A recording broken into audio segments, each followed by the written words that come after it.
அதனால எங்களுக்கு வெளியில போனவர்களை பற்றின கவலை எங்களுக்கு இல்லை. நாம் தமிழர் கட்சி தேர்தல் அரசியல் களத்தில் இன்றைக்கு வரைக்கும் தோற்றதில்லைங்க.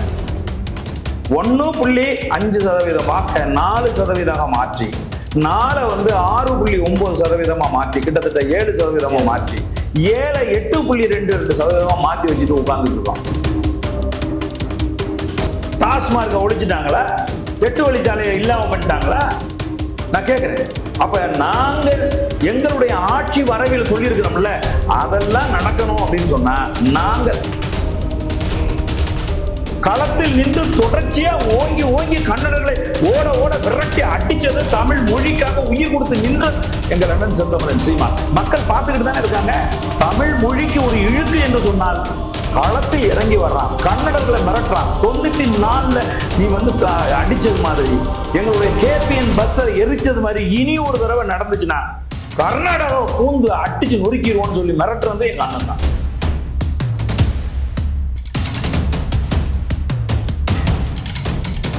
அகரம் வாய்ஸ் நேயர்கள் வணக்கம். இன்னைக்கு நம்ம கூட யார் இருக்காங்கன்னா, ஆம் தமிழர் கட்சியை சேர்ந்தவருமான இயக்குனருமான கலைஞர் அவர்கள் தான் நம்ம கூட இருக்காரு. இன்னைக்கு சமீபத்திய அரசியல் நிகழ்வுகள் பத்தி அவர்கிட்ட பேச போறோம். வாங்க பேசலாம். சார் வணக்கம். சார் வணக்கம் தம்பி. எப்படி சார் இருக்கீங்க? நல்லா இருக்கேன் தம்பி. இப்ப நான் சொன்ன மாதிரி சமீப கால அரசியல் பத்தி தான் நம்ம பேச போறோம். நேற்று பார்த்தோம்னா மத்திய உள்துறை அமைச்சர் அமித்ஷா மதுரைக்கு வந்திருப்பாரு. அவங்க கட்சி சார்பா ஒரு கூட்டம் மாதிரி நடைபெற்றிருக்கு. அந்த கூட்டத்துல நான் பேசப்பட்ட விஷயங்கள் எல்லாமே கொஞ்சம் வித்தியாசமா தான் இருந்தது.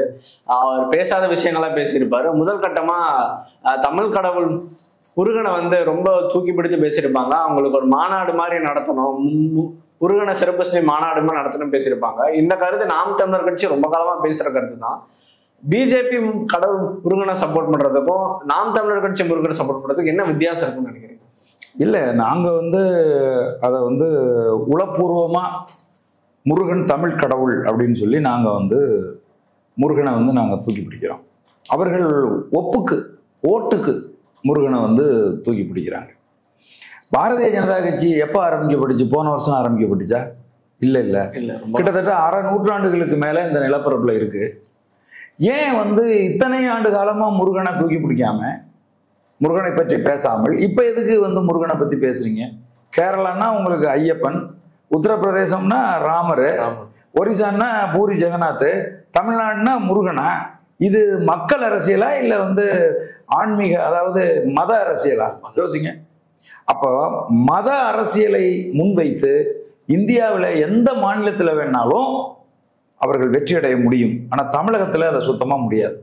முருகன் எங்களுடைய முப்பாட்டன் அப்படின்னு சொல்லி எங்கேயோ மறைந்து கிடந்த, கவனிக்கப்படாமல் இருந்த முருகனை அரசியல் ரீதியாக உயர்த்தி பிடித்து வேலை கையில தூக்குனது நாம் தமிழர் கட்சி, அண்ணன் செந்தமிழன் சீமான் தான். புரியுதா உங்களுக்கு? இதை நாங்க ஓட்டு அரசியலுக்காக செய்யல, புரியுதுங்களா? ஒரு மாற்று ஆன்மீக சிந்தனைக்காக நாங்கள் அதை செஞ்சோம், புரியுதுங்களா? எப்படி இன்னைக்கு இவங்க முருகனை கையில எடுத்துக்கிட்டு, இதான் சொல்றேன்ல, இந்த மாநாடு என்பது முருகன் மாநாடு கிடையாது. இது சங்கிகள் நடத்துகிற ஒரு ஆன்மீக மாநாடு தான் இந்த மாநாடு. இந்த மாநாட்டை நடத்துவதன் மூலமாக தமிழர்கள் மனதில் இடம் பிடிச்சிடலாம் அப்படின்னு சொன்னா அது ஒரு மிகப்பெரிய ஒரு கற்பனை தான். அது புரியுதா உங்களுக்கு? காரணம் என்ன அப்படின்னு கேட்டீங்கன்னா, இந்த மாநாட்டை நடத்தி தமிழர்களுடைய மனதில் இடம் பிடித்து இவர்கள் ஆட்சி அதிகாரத்துக்கு 2026 வந்தா எப்படி இருக்கும்? இந்த ஆட்சி அதிகாரம் மணிப்பூர்ல இருக்க அந்த மாதிரி இருக்குமா?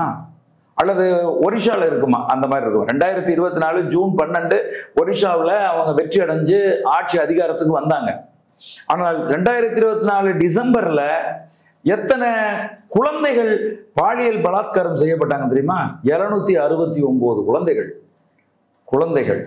அதே மாதிரி 41 கூட்டு பாலியல் வன்கொடுமை உட்பட கிட்டத்தட்ட 509 பெண்கள் பாலியல் துன்புறுத்தலுக்கு உட்படுத்தப்பட்டிருக்காங்க. யாரோட ஆட்சியில? இந்த பிஜேபி ஆட்சிக்கு வந்ததுக்கு அப்புறமா. ஜூன்ல வந்தாங்க, டிசம்பருக்குள்ள இவ்வளவு நடந்திருக்கு. மணிப்பூர்ல என்ன நடந்துச்சு? 200 பேர் கொல்லப்பட்டிருக்காங்க. கிட்டத்தட்ட 400க்கு மேற்பட்ட மத ஆலயங்கள் நெருப்பு வச்சு கொளுத்தப்பட்டிருக்கு. 70,000க்கு மேற்பட்டவர்கள் அங்க இருக்கிறதுக்கு வீடு இல்லாம அனாதையாக காடுகளுக்குள் துரத்தி அடிக்கப்பட்டார்கள்.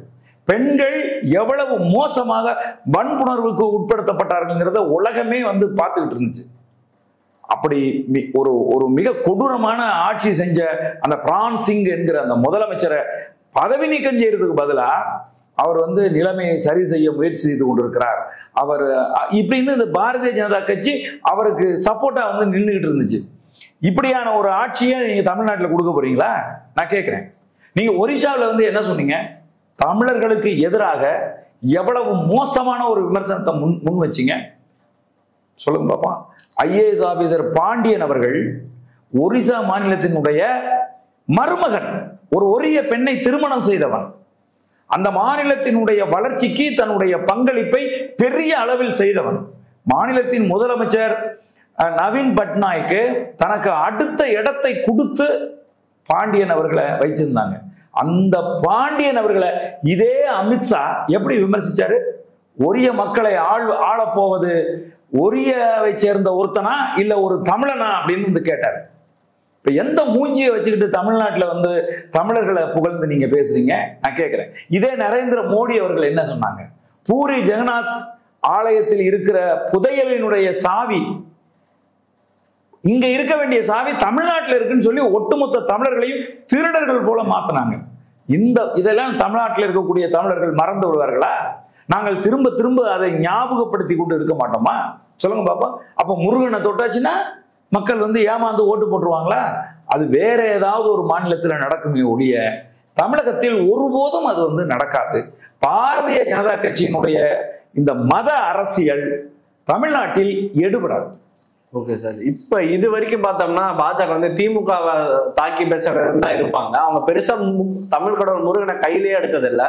இப்ப திடீர்னு நேத்து வந்து முருகனை கையில எடுக்கிறாங்க. ரொம்ப காலமா அண்ணன் சீமான் அவர்கள் பேசிட்டே இருக்காரு. எல்லாத்துக்கும் மேல ரொம்ப அச்சமா ரொம்ப டவுட்டா இருந்தது வந்து அவங்க சூஸ் பண்ண பிளேஸ் தான். மதுரையில போய் முருகரை பத்தி பேசியிருக்காங்க. மதுரையை சூஸ் பண்ண என்ன காரணமா இருக்கும்னு நினைக்கிறீங்க? இல்ல, மதுரை வந்து கோயம்புத்தூர், மதுரை, சேலம், திருச்சி இதெல்லாம் வந்து தமிழகத்தில் இருக்கக்கூடிய ஒரு பெரும் நகரங்கள். அதுல குறிப்பா வந்து மதுரை வந்து ஒரு ஆன்மீக நகரமா, கலாச்சார நகரமா அறியப்படுது. அதனால அதுல ஒரு பெரிய முக்கியத்துவம் இருக்கிறத நான் வந்து கருதலை. அவங்க இந்த மாநாட்டை எங்க வேணாலும் போடுவாங்க. கோயம்புத்தூர்ல போட்டாங்க, இப்ப மதுரையில போடுறாங்க, அடுத்து திருச்சியில போடலாம் அல்லது திருநெல்வேலியில போடலாம்.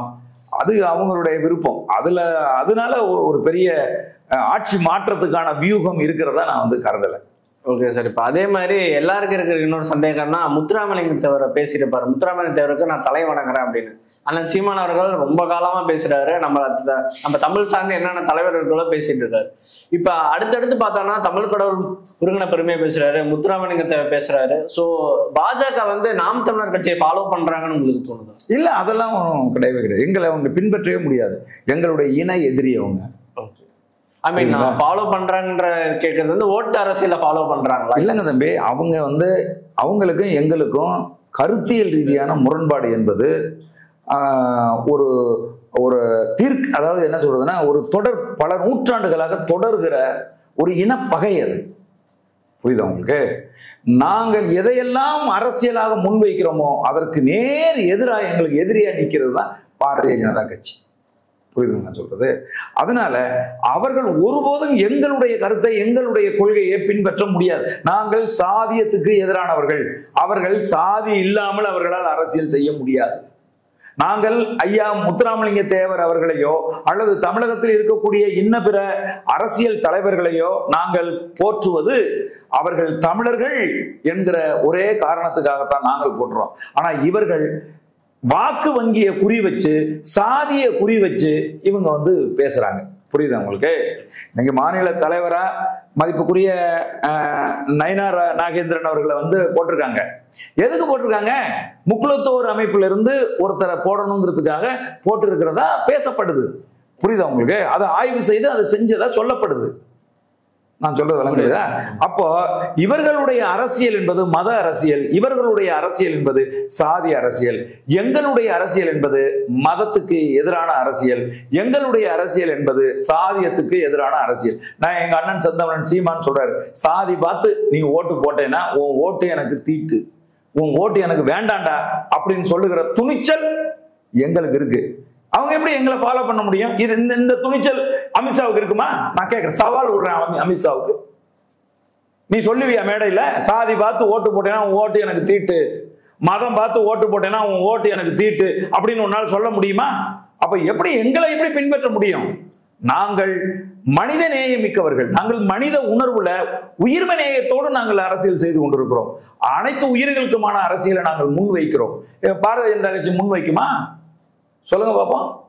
அப்ப மனிதர்களை அவன் உணவு, நீ இந்த உணவை தான் சாப்பிடணும்னு சொல்றவன், நீ இந்த உடையத்தான் போடணும்னு சொல்றவன் மனிதநேயம் மிக்கவனா, உயிர்ம நேயவாதிகளா? நான் கேட்கிறேன். அப்ப அவர்கள் பிற்போக்குத்தனமானவர்கள், இந்துத்துவ சிந்தனையினுடைய ஒரு ஒரு அடிப்படைவாதிகள்.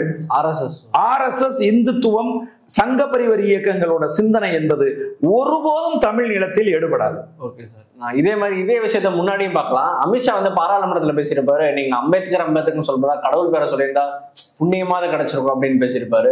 ஒரு உள்துறை அமைச்சர் பாராளுமன்றத்துல அதை பேசுறாரு. அங்க கட் பண்ணா இங்க மதுரையில முருகர் தான் எல்லாமே அப்படின்னு. இப்ப நாட்டுக்கு என்ன செய்யலாம், என்ன மாத்தலாம், தமிழ்நாட்டுல திமுக என்ன தப்பா பண்றாங்க அதை பேசாம ஒரு கடவுள் வழிபாடாவே வராங்களே, இந்த அடிப்படை தத்துவம் அவங்களுக்கு எப்படி வருது? இல்ல தம்பி, நான் தான் திரும்ப சொல்றேன், இவர்கள் சங்க பரிவர் இயக்கங்கள், ஆர்எஸ்எஸ் சித்தாந்தவாதிகள் இருக்காங்களே, அவர்கள் சிந்தனை அற்றவர்கள். அவர்களுடைய சிந்தனை என்பது வேரில் புழு பிடித்து போன சிந்தனை. புரியுதுங்களா?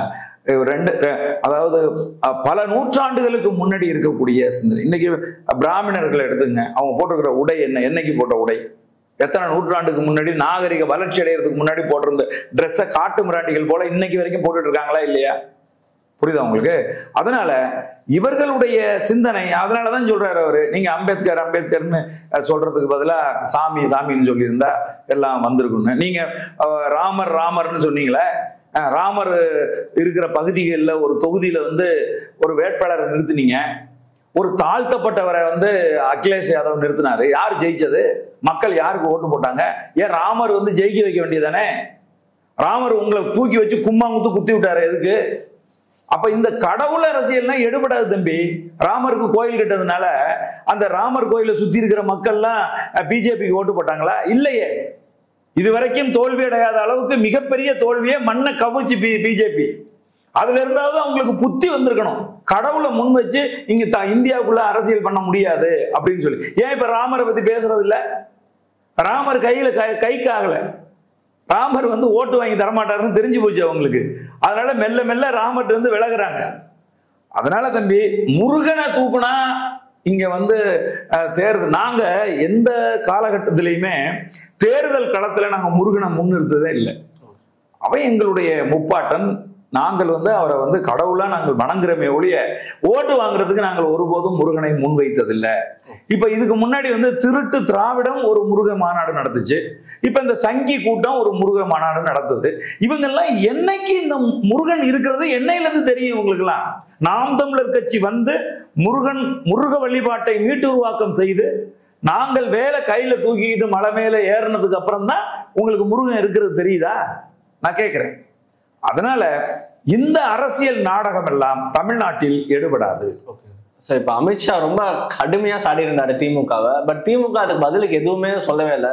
இதுல இருந்தே திமுக பாஜக ஏதாவது ரகசிய கூட்டணி, அவங்க பாஜக பி டீம் அந்த மாதிரி ஏதாவது உங்களுக்கு தோணுது? இல்ல, அவங்க பாஜக பி டீம்னு கிடையாதுங்க. இந்தியாவை பொறுத்தவரை ஒரு மைனாரிட்டி அரசு எது? பிஜேபி. அதை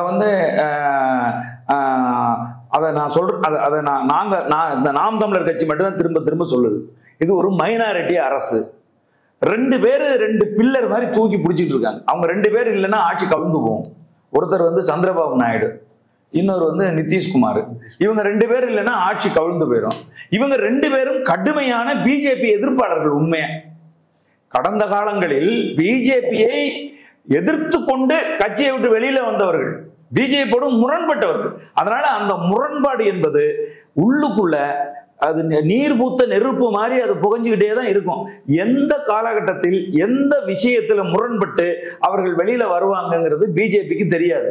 அச்சத்தோடையே பிஜேபி அவர்கள் 2 பேரையும் கையாண்டுட்டு இருக்கு. அப்படின்னு சொன்னா யாராவது ஒருத்தர் வெளியில போனா இந்த மைனாரிட்டி பிஜேபி அரசு, இந்த மைனாரிட்டி மோடி அரசு கவிழ்ந்து போயிரும், மண்ணை கவிரும். அப்படிங்கிறதுனால ஒரு ஸ்டெப்னி வச்சுக்கணும்னு ஆசைப்படுது. அந்த ஸ்டெப்னி என்னன்னா 40 சீட்டுகளை கையில வச்சிருக்கிற திமுக தான் அந்த ஸ்டெப்னி. புரியுதா உங்களுக்கு? நான் உன்னை அடிக்கிறது மாதிரி அடிப்பேன், நீ வந்து வலிக்கிறது மாதிரி நடி அப்படின்னு சொல்லுவாங்கல்ல, அது மாதிரி பிஜேபி திமுக திட்டுறது மாதிரி திட்டம். இவரும் சொல்லுவார், யாரு நம்ம உதயநிதி ஸ்டாலின் துணை முதல்வர்கள் சொல்லுவாங்க, என்ன சொல்லுவாங்கன்னா, எனக்கு மோடியாவது ஈடியாவது, நான் எதா இருந்தாலும் நான் பார்ப்பேன் அப்படின்லாம் சொல்லுவாங்க. இன்னைக்கு வந்து இந்தியாவில் வந்து பாத்தீங்கன்னா இடி ரைடு பண்ணி டெல்லி முதலமைச்சரை கைது பண்ணாங்க. ஆமா, ஆமா, ஜார்க்கண்ட் முதலமைச்சரை கைது பண்ணாங்க.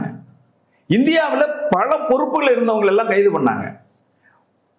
தெலுங்கானாவினுடைய முதலமைச்சராக இருந்த சந்திரசேகர ராவினுடைய மகளை கைது செஞ்சாங்க. ஆனா 1 லட்சம் கோடி இடி ஊழல்னு சொல்லி இடி ரைடு பண்ணிச்சு. அதுக்கப்புறம் அதை மாத்தி 1000 கோடி ஊழல் திமுக டாஸ்மார்க்ல செஞ்சிருக்குன்னு அவங்க சொன்னாங்க. ஆனா இன்னைக்கு வரைக்கும் கைது செய்யலையே. ஏன் கைது செய்யலைன்னா, இவர்களை மிரட்டி இந்த ஸ்டெப்னியா அவங்க வச்சுக்கிட்டே இருக்கணும். என்னைக்கு இருந்தாலும் இவன் பயன்படுவான். எப்படின்னா, வாஜ்பாய் ஆட்சி காலத்துல ஜெயலலிதா அம்மா சொன்னாங்க, நான் மக்களிடம் பகிரங்கமா மன்னிப்பு கேட்கிறேன், ஏன்னா நான் அறியாமல் தெரியாமல் ஒரு தவறு செஞ்சிட்டேன். அது என்னன்னா, பாம்புக்கு பால் வாத்திட்டேன். அந்த பாம்பு பிஜேபி, அது இப்ப என்ன திருப்பி கொத்துது. ஆகவே நான் செய்த அந்த பாவத்துக்கு பிராயச்சித்தமா அந்த ஆட்சியை நான் கவிழ்த்து விட்டேன் அப்படின்னு அந்த அம்மா வந்து மக்கள் மத்தியில சொன்னாங்க. அப்ப அப்படி ஜெயலலிதா அம்மா அந்த அந்த ஆட்சி பாஜக அந்த பிஜேபி ஆட்சியை, வாஜ்பாய் ஆட்சியை வந்து அன்னைக்கு கவிழ்த்த போது அதை ஓடி தாங்கி பிடிச்சு திரும்ப ஆட்சி அதிகாரத்துல அவங்களை தூக்கி கொண்டு உட்கார வச்சது யாருன்னா கலைஞர் கருணாநிதி. புரியுதா உங்களுக்கு? அதனால பிஜேபிக்கு ஒரு பெரும் நம்பிக்கை இருக்கு திமுக மேல. அதனால திமுகவை ஸ்டெப்னி போல வச்சிருக்காங்க. இதை பிடிஎம்னு சொல்லாதீங்க, திமுக வந்து ஒரு ஸ்டெப்னி. ஆமா, இப்ப 2 வீலர்ல எல்லாம் ஸ்டெப்னி இருக்கும்ல, கார் 4 வீலர் கார்ல எல்லாம் வந்து ஸ்டெப்னி இருக்கும்ல, அது மாதிரி பிஜேபியோட ஸ்டெப்னி. சார், அப்ப ஆனா பொது வழியில கடுமையா விமர்சிக்கிறாங்க. அமலாக்கத்துறை இங்க வராங்க, டாஸ்மாக் ஊழல்ல உதயநிதியை போய் கிட்ட போறாங்க, உதயநிதி கிட்ட போறாங்க. ஆனா நடக்கிறதா பார்க்கும்போது அப்படி எதுவும் தெரியலீங்க. அதுதான் தம்பி நான் சொல்றேன். இப்ப நான் சொன்னதுதான் ஆன்சர். ஓகே, அதான். ஓகே சார், இப்ப அடுத்தபடியா பார்த்தோம்னா அண்ணாமலை அவர்கள் வந்து தேர்தல் பொறுப்பாளராக நியமிக்க போறாங்க. இதுக்கப்புறம் பாஜக ஒரு மிகப்பெரிய எழுச்சி இருக்குன்னு சொல்றாங்க தமிழ்நாட்டுல. அந்த கருத்து எப்படி சார்? அவர் தலைவராக இருக்கும்போது வராத எழுச்சி தேர்தல் பொறுப்பாளராக வந்தோடனே எப்படி எழுச்சி வரும்? இல்ல, நேற்று அந்த விழா நடந்த கூட்டத்துல பார்க்கும்போது கூட மக்களோட ஆர்ப்பரிப்பு பயங்கரமா இருந்துச்சு. அதெல்லாம் இவர் வந்து தம்பி இங்க வந்து நீண்ட நாட்கள் வந்து தலைவராக இருந்திருக்காரு. அந்த மாதிரியான ஒரு வேலையை கூட செய்யாட்டி அண்ணாமலை வந்து என்ன இருக்கு அதுல? அதனால தனக்கான ஆதரவாளர்களை காசு கொடுத்து கூட்டியாந்து உள்ள உட்கார வச்சு அவருடைய பேரை சொன்ன உடனே அவங்க எல்லாரும் துண்டு எடுத்து சுத்திட்டு கத்துறாங்க. புரியுதா சொல்றது? இது வந்து இந்த விஜய், அண்ணாமலை போன்றவர்களுக்கான ஒரு மனநோய். அது துண்டு எடுத்து தலைக்கு மேல சுத்துறது. புரியுதா நான் சொல்றது? அதனால இது வந்து தலைவராகவே இருந்தாரு. அப்பவே தமிழ்நாட்டில் எந்த மறுமலர்ச்சியும் ஏற்படல. பாரதிய ஜனதா கட்சிக்கு எந்த ஒரு இதுவும் உருவாகல. இப்ப அவர் தேர்தல் பொறுப்பாளராக போட்ட உடனே தமிழ்நாடு அப்படியே தாமரை மலர்ந்துருமா? அப்படியே அது ஒரு பெரும் கனவு தம்பி. ஓகே சார், இப்ப ஐநா நாகேந்திரனுக்கும் அண்ணாமலைக்குமே ஒரு பனிப்போர் போயிட்டு இருக்கு அந்த மாதிரி சொல்றாங்க. நீங்க ஒரு நாம் தமிழர் கட்சி இருந்த பார்க்கும்போது அவங்க கட்சிக்குள்ள ஒரு பிளவு ஏற்பட்டுருச்சு அப்படின்ற மாதிரி உங்களுக்கு தோணுதா? இல்ல, அது அவங்களுடைய உள்கட்சி பிரச்சனை. அது குறித்து நமக்கு என்ன கவலை இருக்கு? அதான் அவங்க பாத்துக்குவாங்க. நம்ம விஜய் பத்தி பேசிட்டோம். அடுத்தபடியா தமிழக வெற்றி கழகம் பத்தி தான் பேச போறோம். இன்னைக்கு சில முன்னாள் எம்எல்ஏக்கள், அரசு அதிகாரிகள் அவங்க வேலையை ரிசைன் பண்ணிட்டு போய் அவங்க கட்சியில சேர்ந்திருக்காங்க. இப்படி அடுத்தடுத்து ஆள் சேர்ப்புகள் நடந்துகிட்டே இருக்கு. அவங்க சட்டமன்ற எலெக்ஷன் நோக்கி வேகமா போயிட்டே இருக்காங்க. இந்த ஆள் சேர்ப்பு பத்தி என்ன சார் எப்படி பாக்குறீங்க? அதாவது தம்பி, சிரஞ்சீவின்னு ஒரு பெரிய சூப்பர் ஸ்டார் இருந்தார். அதாவது நம்ம விஜய் எல்லாம் விட மிகப்பெரிய ஸ்டார். ஆமா, அவர் வந்து ஒரு கட்சி ஆரம்பிச்சாரு. அவர் கட்சி ஆரம்பிச்ச போது ஆந்திராவில் இருக்கக்கூடிய எல்லா கட்சியின் முன்னாள் எம்எல்ஏக்கள், முன்னாள் அமைச்சர்கள், முன்னாள் எம்பிக்கள் எல்லாம் போய் சிரஞ்சீவி கூட போய் சேர்ந்தாங்க. காரணம் என்னன்னா, சிரஞ்சீவி வென்று என்டிஆர் போல அவர் வந்து முதலமைச்சராக வந்துருவாரு அப்படின்னு அவங்க வந்து நம்பினாங்க. கடைசியா என்ன ஆச்சு? சிரஞ்சீவி தேர்தலில் படுதோல்வி அடைஞ்சாரு. பல இடங்கள்ல டெபாசிட் காலியாச்சு. அப்போ அவர் கட்சியில எவ்வளவு வேகமா போய் இணைஞ்சு தேர்தல் களத்தில் நின்று டெபாசிட் இழந்தவர்கள், முன்னாள் எம்எல்ஏக்கள், முன்னாள் எம்பிக்கள், முன்னாள் அமைச்சர்கள்லாம் அவ்வளவு வேகமா தேர்தல் முடிஞ்ச உடனே அங்கிருந்து வெளியேறி எந்தெந்த கட்சிகள்ல இருந்து வந்தாங்களோ அந்தந்த கட்சிகளுக்கு திரும்ப ஓடி போயிட்டாங்க. புரியுதா உங்களுக்கு? இது ஒரு மிகப்பெரிய ஒரு உதாரணம். அது போல இப்ப நான் கேட்கிறேன், இன்றைக்கு வேற ஒரு கட்சியில சட்டமன்ற உறுப்பினராக இருந்த ஒருத்தர் ஒரு புதுசா ஆரம்பிச்சிருக்கிற இன்னும் எத்தனை சதவீதம் வாக்கு வங்கி இருக்கு அப்படின்னு கூட தெரியாத ஒரு கட்சியில போய் அவர் இணைகிறாரு அப்படின்னு சொன்னா அரசியலாக அவர் தோல்வி அடைந்து விட்டார் அப்படின்னு அர்த்தம். அவர் மக்கள் மன்றத்துல தோத்து போனதுனாலதான் அவருடைய கட்சி அவரை கைவிட்டுருக்கு. இப்போ உதாரணத்துக்கு நான் சொல்றேன், திமுகவில் இருந்து ஒரு சட்டமன்ற உறுப்பினர் இன்னொரு கட்சியில போய் சேர்றாரு அப்படின்னு சொன்னா திமுக ஏன் அவரை கைவிட்டுச்சு? திமுக KN நேரு அவர்களை கைவிடுமா? திமுக ஏவா வேலு அவர்களை கைவிடுமா? சட்டமன்ற உறுப்பினர் தானே அவங்க எல்லாம், கைவிடுமா? அன்பில் மகேஷ் அவர்களை கைவிடுமா? கைவிடாதுல. ஏன் இவர்களை ஏன் கைவிட்டுச்சு திமுக? அடுத்த தேர்தலில் ஏன் இவர்களுக்கு சீட்டு கொடுக்கல? சட்டமன்ற உறுப்பினர்களா இருந்த இவர்களுக்கு ஏன் அவங்க சீட்டு கொடுக்கல? அப்ப மக்களிடம் நீங்கள் தோல்வி அடைந்திருக்கிறீர்கள். அரசியலில் நீங்கள் உங்களுடைய பயணம் முற்றுப்புள்ளி ஏற்பட்டு போச்சு. நீங்க அரசியல்ல சைபர், புரியுதா உங்களுக்கு? மக்கள் மதிச்சாதான் தம்பி அரசியல்ல வெற்றியாளர்கள். அப்ப மக்கள் முன்னால் தோத்து போய் உட்கார்ந்து இருக்கிறவங்க எத்தனை பேர் எந்த பக்கம் போனா யாருக்கு என்ன இங்க கவலை இருக்கு? புரியுதா உங்களுக்கு? உங்களுக்கு பின்னாடி நீங்க விஜய் என்கிற ஒரு பின்பத்தை நம்பி அந்த பின்பத்துக்கு பின்னாடி போய் ஒளிஞ்சிக்க போறவங்களை பத்தி இங்க எங்களுக்கு என்ன கவலை இருக்கு? அதனால இவர்கள் தோல்வியாளர்கள். இவர்களை கூட்டு சேர்ப்பதன் மூலமாக, இவர்களுக்கு கட்சியில பொறுப்பு கொடுத்து முக்கியத்துவம் கொடுப்பதன் மூலமாக தமிழக வெற்றி கழகம் வீழ்ச்சி அடைய போகுது அப்படிங்கிறது மாதிரிதான் நாங்க பாக்குறோம். இதே போன்ற ஒரு காரியத்தை நாங்க செய்வோமா அப்படின்னா நாங்க செய்ய மாட்டோம். என்னோட அடுத்த கேள்வி அதுதான் சார். இப்ப தமிழக வெற்றி கழகம்ல நிறைய பிரபலமானவர்கள் சேர்றாங்க, அரசு அதிகாரிகள் வராங்க, முன்னாள் எம்எல்ஏக்கள், இந்த மாதிரி அடிக்கடி செய்திகள் வந்த போது, ஆனா நாம் தமிழர் கட்சியில இவங்க சேர்ந்தாங்க, இன்னார் வந்தாங்க அப்படின்ற மாதிரி எந்த தகவல்களும் நாங்க ரொம்ப காலமா பார்க்கல. இல்ல அப்படி தேவையில்லை, அவசியமும் இல்லை. நாம் தமிழர் கட்சி என்பது பயிற்சி அளிக்கப்பட்டு கருத்தியலாக அவர்களுக்கு நாங்க வளர்த்தெடுத்து கொண்டுட்டு வர்றோம். இன்னைக்கு எங்கள் மழலை பாசறையில் இருக்கக்கூடிய ஒரு பையன்கிட்ட கூட நீங்க சொல்ற சோகால்டு IAS ஆபீசர் வாய் கொடுத்து தப்பிக்க முடியாது அரசியலா. புரியுதுங்களா உங்களுக்கு? இன்னைக்கு சட்டமன்ற உறுப்பினரா இருந்துட்டு விஜய் கட்சியில போய் சேர்ந்த ஒருத்தர் நாம் தமிழர் கட்சியினுடைய ஒரு பிள்ளை முன்வைக்கிற அரசியலுக்கு பதில் சொல்ல முடியுமா அவரால்? அப்ப நாம் தமிழர் கட்சி என்பது அது வெறும் கட்சி அல்ல, அது ஒரு மக்கள் ராணுவம். அது இந்த ராணுவம் கடந்த 15 ஆண்டு காலமாக திரும்ப திரும்ப பயிற்சி அளிக்கப்பட்டு திரும்ப திரும்ப பேசி ஒற்றை மனிதனாக அண்ணன் செந்தமிழன் சீமானுடைய மேற்பார்வையில வடிவமைக்கப்பட்டிருக்கக்கூடிய ஒரு கட்சி. இந்த கட்சிக்குள்ள வெளியிலிருந்து ஒருத்தர் எந்த அறிவும் இல்லாமல் எங்கள் அரசியல் கோட்பாடுகள் எதையும் உள்வாங்காம அவ்வளவு எளிமையா உள்ள வந்துட முடியாது. வந்தாலும் அவங்களுக்கு திக்கு தெரியாம நிற்பாங்க. இங்க பேசுகிற அரசியல் என்பது அவர்களுக்கு விளங்காது, அவர்களுக்கு புரியாது. அதனால நாம் தமிழர் கட்சிக்குள்ள வரணும் அப்படின்னு சொன்னா அதற்கு ஒரு பயிற்சி வேண்டும். அப்படி இருந்தால் மட்டும்தான் எங்களுக்குள்ள வர முடியும். எதிர்காலத்துல நாங்கள் வெற்றியாளர்களா வருகிற போது பலர் மென்மேக்கம் பல பேர் வருவாங்க, பல பேர் போவாங்க. இன்னைக்கு நீங்க பாருங்க, இன்னைக்கு தமிழ்நாட்டில் இருக்கிற அரசியல் கட்சிகள்லயே அதிகம் பேர் கட்சியை விட்டு வெளியில போனது நாம் தமிழர் கட்சியில இருந்துதான். ஆனால் எதை பற்றியும் இவன் வெளியில போனா அவன் வெளியில போனான்னு, ஐயோ இவன் வெளில போயிட்டானே, ஐயோ அவன் வெளில வந்துட்டானே அப்படிங்கிறத பற்றி கவலைப்படாமல் இருப்பதும் நாம் தமிழர் கட்சி தான். ஏன் அப்படின்னா யாரெல்லாம் வெளியில செல்லுகிறார்களோ அவர்களை விட திறமைசாலிகள் உள்ளுக்குள்ள இருக்காங்க. அதனால எங்களுக்கு வெளியில போனவர்களை பற்றின கவலை எங்களுக்கு இல்லை. அவர்கள் முறையாக இங்கு இருந்த வரைக்கும் அவர்கள் முறையாக பயின்றார்கள், முறையாக அரசியல் படுத்தப்பட்டார்கள்.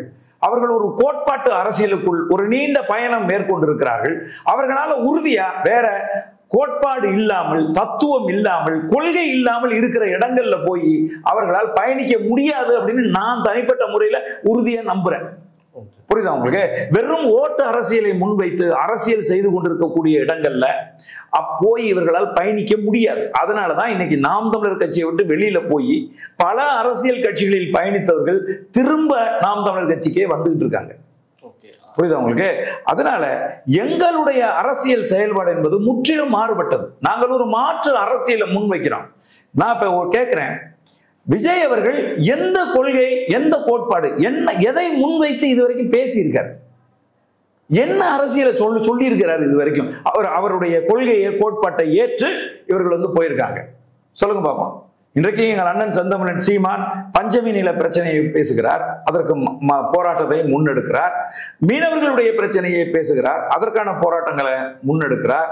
இந்த மரமேரிகள் கல் இறக்குற மக்களுடைய பிரச்சனைகளை பேசுகிறார், அவர்களோட போய் நிற்கிறார். பழங்குடி மக்களுடைய பிரச்சனைகளை பேசுகிறார், அவர்களோட போய் நிற்கிறார். அவர்களுக்கு சாதி சான்றிதழ் வேண்டும் என்றால் அந்த போராட்டங்களை முன்னெடுத்து 3000க்கும் மேற்பட்டவர்களுக்கு நேரடியா வந்து வாங்கி கொடுக்கிறார். தமிழ்நாட்டில் இருக்கக்கூடிய அத்தனை பிரச்சனைகள் சிக்கல்களுக்கும் நேரடியா முகம் கொடுக்கிறாரு. இங்க சென்னையில ஒரு வீடு இடிபட்டால் கூட அந்த மக்களோடு மக்களா போய் நின்று அரசுக்கு எதிராக வந்து மக்களுக்கு ஆதரவா குரல் கொடுக்கிறார். 8 வழிச்சாலை அந்த கிராமத்துல போய் கிராம மக்களை சந்தித்து அந்த மக்களுக்கு ஆதரவு கொடுக்கிறார். சாம்சங் தொழிலாளிகள் போராட்டம்னா அந்த போராட்டத்துல போய் மக்கள் அந்த தொழிலாளர்களா நின்று அவர்களுக்கு வந்து ஆதரவு கொடுக்கிறார். இப்படி களத்தில் இறங்கி தொடர்ச்சியாக போராடி கொண்டிருக்கிற மக்கள் தலைவனா உருவெடுத்திருக்கக்கூடிய நாம் தமிழர் கட்சி எங்க இருக்கு? என்னன்னு இது வரைக்கும் ஒண்ணுமே சொல்லல. நீங்க ஆட்சி அதிகாரத்துக்கு வந்தா என்ன பண்ணுவீங்க? தேர்தல் களத்தில் எடுத்துக்கிட்டீங்கன்னா எல்லா அரசியல் கட்சியும் ஒரு தேர்தல் வாக்குறுதிகள் கொடுப்பாங்க, புத்தகமா அடிச்சு கொடுப்பாங்க. ஆனா நாங்க தேர்தல் வாக்குறுதி கொடுக்க மாட்டோம். நாங்க வந்து தேர்தல் வரைவு கொடுப்போம், ஆட்சி வரைவு. நாம் தமிழர் கட்சி வெற்றி அடைஞ்சு ஆட்சி அதிகாரத்துக்கு வந்தால் நாங்க என்ன செய்வோங்கிற தேர்தல் வரைவு தான், ஆட்சி வரைவு தான் நாங்க கொடுப்போமே ஒழிய ஒருபோதும் வாக்குறுதிகள் கொடுக்க மாட்டோம். 517 வாக்குறுதி கொடுத்துச்சு திமுக, நிறைவேற்றிடுச்சா? சொல்லுங்க பாப்போம். அப்ப வாக்குறுதி கொடுப்பது என்பது ஏமாற்று வேலை. வந்த உடனே 100 ரூபாய் குறைப்போம் டீசலுக்கு, குறைச்சிட்டாங்களா? சொல்லுங்க பாப்போம். மன்னிக்கணும், வந்த உடனே கேஸ் வந்து 100 ரூபாய் குறைப்பாங்க, குறைச்சிட்டாங்களா? பெட்ரோல் விலையை 4 ரூபாய் 5 ரூபாய் குறைப்பாங்க, குறைச்சிட்டாங்களா? சொல்லுங்க பாப்போம். ஆசிரியர்களுடைய சிக்கல்களை தீர்ப்போம், மருத்துவர்களுடைய சிக்கல்களை தீர்ப்போம், செவிலியர் சிக்கலை தீர்ப்போம் அப்படின்னு சொன்னாங்க, தீர்த்துட்டாங்களா? முதியோர்கள் உதவித்தொகை இருக்குல்ல, அந்த பிரச்சனையை நாங்கள் சால்வ் பண்ணுவோம், நாங்க பண்ணிட்டாங்களா? நீட்டை ஒழிச்சிட்டாங்களா? சொல்லுங்க. அப்போ வாக்குறுதி கொடுப்பது என்பது மக்களை ஏமாற்றுவது, அதை நாங்கள் ஒருபோதும் செய்ய மாட்டோம். நாங்கள் ஆட்சி வரைவு கொடுப்போம். எங்களுடைய தேர்தல் ஆட்சி வரைவு எடுத்து பாத்தீங்கன்னா தெளிவா இருக்கும். நாங்க வந்தா இதெல்லாம் செய்வோம், நாங்கள் வந்தா இதெல்லாம் செய்வோம் அப்படிங்கறத தெளிவா நாங்க கொடுக்கிறோம். இது எதையுமே இதுவரைக்கும் செய்யாத நடிகர் விஜய், மக்களை சந்திக்காத நடிகர் விஜய், எத்தனை சதவீதம் பேர் அவரை வந்து விரும்புறாங்க அப்படிங்கிறதும், எத்தனை சதவீதம் பேர் அவருக்கு வாக்களிப்பார்கள் அப்படிங்கிறதும் தெரியாத நடிகர் விஜய் கிட்ட போய் இவர்கள் எல்லாம் வந்து மண்டியிடுவது, இவர்கள் எந்த வேகத்துக்கு செல்லுகிறார்களோ அதே வேகத்துல பந்து, சுவத்தில் எடுத்த பந்து போல தேர்தல் முடிஞ்சோடனே எல்லாம் ஓடி போயிருவான். நீங்க வேணா பாருங்க. ஓகே சார், நீங்க சொன்ன வாக்கு சதவீதம் தெரியாத விஜய்ன்னு சொன்னீங்க. ஆனா இப்ப அரசியல் விமர்சகர்கள் நிறைய பேர் சொல்றாங்க, செய்தி சேனல்கள் நிறைய பேர் வாக்கு சதவீதம் எவ்வளவு எடுப்பார்னு ஒரு ரிப்போர்ட் மாதிரி சப்மிட் பண்ணிருக்காங்க. அதுல தமிழக வெற்றிகளும் ஒரு 20% இருந்து 25% வாக்குகள் எடுக்கும் அப்படின்னு மாதிரி சொல்றாங்க. கம்பேர் பண்ணும்போது நாம் தமிழரோட பல மடங்கள் அதிகமா இருக்காங்க. நீங்க இத்தனை வருஷமா களத்துல போராடி 36 லட்சம் வாங்கிறீங்க, அவர் இன்னும் எந்த எலெக்ஷனுமே போட்டி போடல. இந்த ரிப்போர்ட் சப்மிட் பண்றது எப்படி சார் பாக்குறீங்க? நான் என்ன கேட்கிறேன், நாங்க 15 வருஷமா களத்துல இருக்கோம். 15 வருஷமா இந்த தேர்தல் கணிப்புகள் எல்லாம் நாங்க பார்த்துக்கிட்டு தான் இருக்கோம். யார் காசு அதிகமா கொடுக்குறானோ, எவன் பிச்சை அதிகமா போடுறானோ அவனுக்கு சாதகமா இந்த கணிப்பாளர்கள் எல்லாம் பேசுவாங்க. இதுதான் எங்களுடைய அனுபவம்.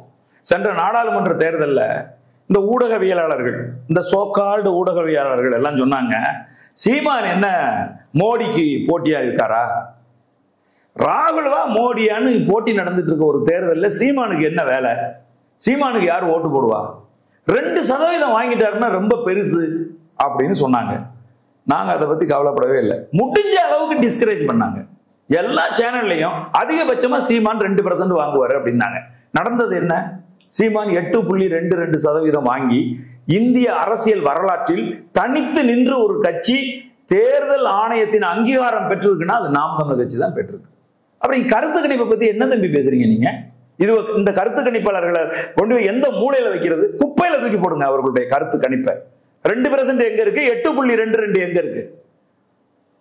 அதனால காசு எவன் கொடுக்கிறானோ, அது என்ன இழிவா நான் சொல்றேன், எவன் பிச்சை அதிகம் எடுக்கிறானோ அவர்களுக்காக அந்த வாய் பேசும்.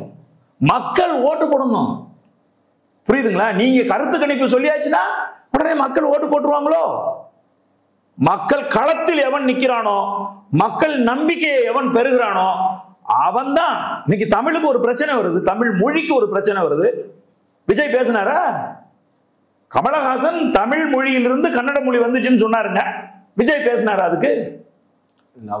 அப்புறம் களத்தில் நின்று தொடர்ச்சியா ஓங்கி ஓங்கி கன்னடர்களை ஓட ஓட விரட்டி அடிச்சது, தமிழ் மொழிக்காக உயிர் கொடுத்து நின்றது எங்கள் அண்ணன் செந்தமிழன் சீமான். மக்கள் பார்த்துக்கிட்டு தானே இருக்காங்க.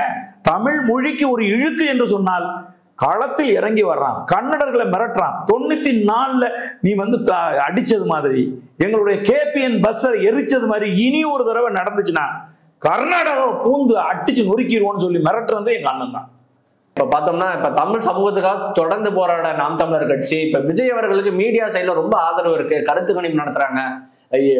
நம்பவே முடியாத அளவுக்கு ஒரு வாக்கு சதவீதம் சப்மிட் பண்றாங்க, 25%. பட் ஆனா நாம் தமிழர் கட்சியை ஊடகங்கள் கொஞ்சம் கம்மி பண்றாங்களோ, கொஞ்சம் புறந்தள்ளுறாங்களோ அப்படின்ற மாதிரி என்ன உங்களுக்கு? எங்களுக்கு நாங்களே ஊடகம், இதுவரைக்கும் எங்களுக்கு எந்த ஊடகமும் எங்களுக்கு சப்போர்ட் பண்ணது கிடையாது. புரியுதுங்களா? நாம் தமிழர் கட்சியை பொறுத்தவரை நமக்கு நாமே ஊடகங்கிறது எங்கள் திட்டம். 234 தொகுதியிலையும் போட்டியிடுகிற 234 வேட்பாளரும் ஒரு ஊடகம் வச்சிருப்பாங்க. எங்களுடைய செயல்பாடு என்பது வேறு, எங்களுடைய நடைமுறை என்பது வேறு. அதனால நாங்கள் யாரையும் நம்பி களத்துல கிடையாது, மக்களை நம்பி மக்களோடு கூட்டணி அமைத்து நாங்கள் நிற்கிறோம். சீமான் ஏன் கூட்டணி வைக்கல அப்படின்னு கிரிட்டிசைஸ் பண்றது, புரியுதா உங்களுக்கு? ஊடகங்கள்ல உட்காந்துக்கிட்டு டிஸ்கரேஜ் பண்ணி நாம் தமிழர் கட்சியை மட்டமா பேசுறது, புரியுதா உங்களுக்கு? இதையெல்லாம் செய்வதன் மூலமா நாம் தமிழர் கட்சியை வீழ்த்தி விடலாம்னு நினைச்சு ஒவ்வொரு தடவையும் அவமானப்படுறாங்க. வெக்கமான சூடு சொரணை இல்லாம அதே ஊடகவியலாளர்கள் திரும்ப திரும்ப நாம் தமிழர் கட்சியை நோண்டிக்கிட்டே இருக்காங்க. நாம் தமிழர் கட்சி இவ்வளவுதான் வாக்கு சதவீதம் வரும், இதை கடந்துருச்சுன்னா ரொம்ப பெருசு. புரியுதா உங்களுக்கு? நாம் தமிழர் கட்சி தேர்தல் அரசியல் களத்தில் இன்றைக்கு வரைக்கும் தோத்தது இல்லைங்க. 1.5% வாக்க 4% மாற்றி, 4 வந்து 6.9% மாற்றி, கிட்டத்தட்ட 7% மாற்றி, 7 8.22% மாத்தி வச்சுட்டு உட்கார்ந்துட்டு இருக்கோம். திரும்ப நீங்க 2026ல 8% எடுத்துட்டாங்கன்னாவே பெருசுன்னு பேசுற அதிமேதாவிகளை என்னன்னு சொல்லுவீங்க? இந்த அதிமேதாவிகளை என்னன்னு சொல்லுவீங்கன்னு நான் கேட்கிறேன். புரியுதா உங்களுக்கு? காசு கொடுக்காம குவார்டர் கோழி பிரியாணி வாங்கி கொடுக்காம ஒரு 1 லட்சம் பேரை திமுக இத்தனை ஆண்டு காலம் ஆட்சி அதிகாரத்துல இருந்து திமுக திரட்ட சொல்லுங்க பாப்போம், திரட்ட சொல்லுங்க பாப்போம். பாத்தீங்களா? மே 18 கோவை மாநகரமே குலுங்கி போயிடுச்சு.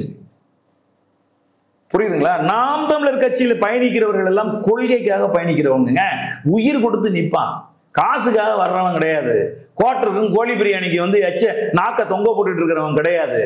நாம் தமிழர் கட்சியினுடைய கொள்கைக்காக, எங்கள் அண்ணன் செந்தமிழன் சீமானுடைய இலக்குக்காக, லட்சியத்துக்காக அரசியல் களத்தில் நிற்கிற பிள்ளைகள். அதனால ஊடகவியலாளர்கள் வந்து கணிப்பு நடத்துறாங்க, ஊடகவியலாளர்கள் வந்து ஆதரவு தெரிவிக்கிறாங்க அப்படிங்கிறத குறித்து எங்களுக்கு எந்த கவலையும் கிடையாது. எங்களுக்கு நாங்களே ஊடகமாக இருக்கிறோம். அதனால எங்களை வீழ்த்துவது ஊடகங்களால் ஒருபோதும் முடியாது. இறுதியா ஒரு கேள்வி, என்ன கேள்வினா, இப்ப மக்களும் சில பேர் இந்த கருத்தை சொல்றாங்க, அரசியல் விமர்சகர்களும் சொல்றாங்க, கடைசி நேரத்துல வந்து நாம் தமிழர் கட்சியும் தமிழக வெற்றி கழகமும் கூட்டணி வச்சுப்பாங்க, இது கண்டிப்பா நடக்கதான் போகுது, டிசம்பருக்கு மேலேயோ இல்ல பிப்ரவரியிலயோ அது நிச்சயமா நடக்கும் அப்படின்ற மாதிரி ஒரு தகவல் போகுது. இது நாம் தமிழர் கட்சிக்கு இதோட ஸ்டாண்டர்ட் இல்ல. நாங்க திரும்ப திரும்ப 1 லட்சம் தடவை சொல்லியாச்சு, எங்க அண்ணன் சொல்லிட்டாங்க. கிட்டத்தட்ட 80% மேல வேட்பாளர்களை அறிவிச்சாச்சு. இப்ப நான் வந்து சென்னை 1000 விளக்கு தொகுதியில என்னை வந்து வேட்பாளராக அறிவிச்சிருக்காங்க. நான் கடந்த 4-5 மாதங்களா 1000 விளக்கு தொகுதியில வேலை செஞ்சுட்டு இருக்கிறேன். அப்புறம் இவ்வளவு நடந்ததுக்கு அப்புறமும் திரும்ப நீ அவனோட கூட்டணி போயிருவ, நீ இவனோட கூட்டணி போயிருவேன்னா, நாம் தமிழர் கட்சியினுடைய நிலைப்பாடு என்பது கூட்டணி அரசியல் அல்ல. நாங்கள் தனிச்சு நின்று தோப்போம், அதை பத்தி எங்களுக்கு எந்த பிரச்சனையும் கிடையாது. கூட்டணியில போனீங்கன்னா உங்களுக்கு 10 சீட்டு கிடைக்குமே, உங்களுக்கு வந்து 20 பேர் ஜெயிச்சு நீங்க சட்டமன்றத்துக்குள்ள போகலாமே. போனவங்க என்ன பண்ணிட்டாங்க? போனவங்க என்ன பண்ணாங்க அதை சொல்லுங்க. திமுகவோட கூட்டணியில இருந்து விசிகா போய் சட்டமன்றத்துல என்ன பண்ணுச்சு? அண்ணா திமுகவோட கூட்டணியில இருந்து பாமக போய் சட்டமன்றத்துல என்ன பண்ணுச்சு? அந்த கூட்டணியில் இருக்கக்கூடிய மத்த கட்சிகள்லாம் சட்டமன்றத்துல போய் என்ன செஞ்சாங்க? ஏதாவது மக்கள் நலனுக்கு சட்டம் இயற்றிட்டாங்களா? டாஸ்மார்க்கை ஒழிச்சிட்டாங்களா? 8 வழிச்சாலையை இல்லாம பண்ணிட்டாங்களா? நான் கேட்கிறேன். அப்ப நாங்க எங்களுடைய ஆட்சி வரவில் சொல்லியிருக்கிறோம்ல, அதெல்லாம் நடக்கணும் அப்படின்னு சொன்னா நாங்க ஏங்க தமிழ்நாட்டுல தமிழ்ல போர்டு வைக்க முடியலங்க. அதற்காக ஒரு ஒரு ஒரு ஒரு ஒரு சட்டத்தை இயற்ற முடியலங்க திமுகவால. திமுக தலைவர் வந்து வணிகர் மாநாட்டில் கெஞ்சிக்கிட்டு இருக்காருங்க, தயவு செய்து எல்லாரும் தமிழ்ல பேர் வச்சுங்க. ஆட்சி அதிகாரம் உங்க கையில இருக்குங்க, ஒரு கையெழுத்துல மாத்தி விட்டு போயிடலாங்க எல்லாத்தையும். அப்ப சும்மா சட்டமன்றத்துல போய் 10 பேர் உள்ள போயிடலாம், 2 பேர் உள்ள போயிடலாம், போய் என்ன பண்ண போறீங்க? எங்களுடைய கனவு அது அல்ல. எங்களுடைய கனவு தமிழகத்தை இதுவரைக்கும் 60 ஆண்டு காலமா இந்த திராவிட கட்சிகள் ஆட்சி செய்து எதெல்லாம் குட்டிச்சவரை ஆக்கி வச்சிருக்கிறதோ அதையெல்லாம் சரி செய்து தமிழகத்தை ஒரு மேன்மை அடைந்த ஒரு மாநிலமாக மாற்றுவது, ஒரு மாற்று அரசியலை முன்வைத்து இந்த மக்களின் ஒரு வளமான வாழ்க்கைக்கு இந்த மக்களை அழைத்து செல்வது அப்படிங்கிறதான் எங்களுடைய நோக்கமே ஒழிய, நாங்க யாராவது 10 பேர் போய் எம்எல்ஏ ஆயிரணும், நாங்க 10 பேர் எம்பி ஆயிரணும், நாங்க 5 பேர் மந்திரி ஆயிரணுங்கிறது எங்களுடைய கனவு அல்ல. அதனால நாங்கள் தெளிவா நாங்க வந்து சொல்றோம், நாங்கள் தனித்துதான் நிற்போம்.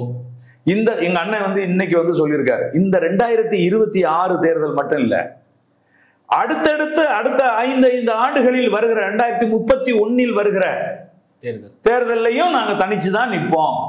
அதற்கு அடுத்து வருகிற தேர்தலையும் நாங்கள் தனிச்சுதான் நிற்போம். தனிச்சு நின்று தோற்றாலும் எங்களுக்கு பிரச்சனை இல்லை, கூட்டணி என்பதற்கு பேச்சே இல்லை அப்படின்னு எங்க அண்ணன் சொல்லிக்கிட்டே தான் இருக்காரு. ஊடகவியலாளர்கள் திரும்ப திரும்ப கூட்டணி குறித்து கேட்டுக்கிட்டே தான் இருக்கீங்க. சார், இப்ப விஜய் அவர்கள் வந்து தந்தை பெரியாரை விட்டுட்டு வர்றாரு, இல்ல திராவிடத்தை விட்டுட்டு தமிழ் தேசியத்தை முழு மூச்சா எடுத்து வர்றாருன்னா அப்ப ஏத்துக்கதா வாய்ப்பு?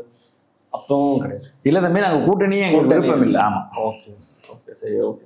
இவ்வளவு நேரம் நான் கேட்ட கேள்விகளை பொறுமையா பதில் சொன்னீங்க. இதே மாதிரி இன்னொரு நேர்காணல சந்திப்போம். நன்றி சார். மிக்க மகிழ்ச்சி. நன்றி, வணக்கம்.